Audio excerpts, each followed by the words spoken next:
Mau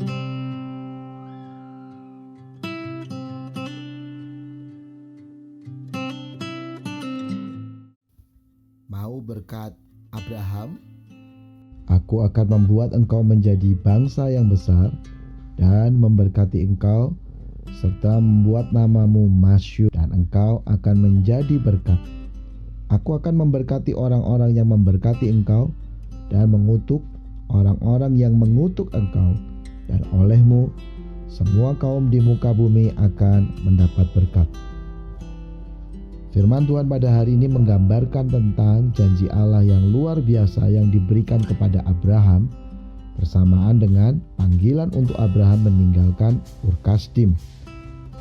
Begitu besarnya berkat yang dijanjikan Allah kepada Abraham sehingga sering disebutkan secara khusus sebagai berkat Abraham.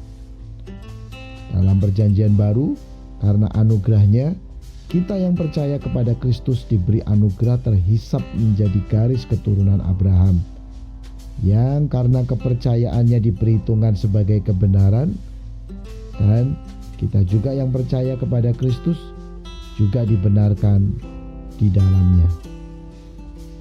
Sayangnya kemudian ada kesan bahwa berkat Abraham ini tereduksi, atau bahkan ada beberapa pesan hamba-hamba Tuhan yang menafsirkan berkat Abraham ini sebagai berkat materi. Ya, memang Abraham tercatat sebagai pribadi yang sangat diberkati juga secara materi, kekayaan. Tetapi sebenarnya apakah berkat Abraham itu? Berkat Abraham pertama adalah janji Allah tentang keturunannya. Akan hadir Yesus Kristus juru selamat dunia. Galatia pasal 3 ayat 16. Adapun kepada Abraham diucapkan segala janji itu dan kepada keturunannya. Tidak dikatakan kepada keturunan-keturunannya, seolah-olah dimaksud banyak orang. Tetapi hanya satu orang. Dan kepada keturunanmu, yaitu Kristus. Itu sebabnya kita juga mendapat berkat pertama ini, yaitu anugerah percaya kepada Yesus, dan kemudian juga disebut sebagai keturunan Abraham. Galatia pasal 3 ayat 29.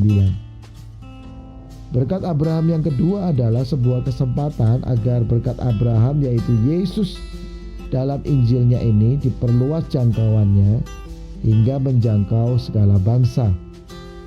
Artinya, kita seharusnya punya perspektif bahwa kita menerima berkat Abraham, yaitu kesempatan menjadi berkat bagi segala bangsa dengan menyatakan Injil Yesus Kristus kepada bangsa-bangsa.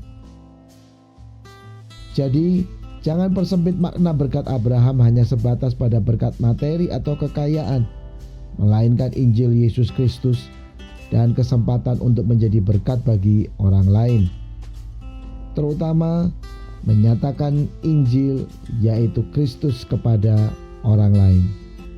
Itulah sebabnya ketika orang Yahudi datang pada Yesus dan mengklaim bahwa diri mereka adalah anak-anak Abraham, maka Yesus menjawab mereka dengan berkata bahwa jika kita mengaku sebagai anak Abraham, maka kita akan mengerjakan pekerjaan yang dikerjakan Abraham. Yohanes pasal 8 ayat 39.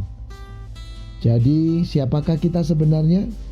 Maukah kita menerima berkat Abraham ini, yaitu Yesus Kristus, dan kesediaan menjadi berkat bagi bangsa-bangsa? Atau jangan-jangan kita salah keturunan? Anda mengerti?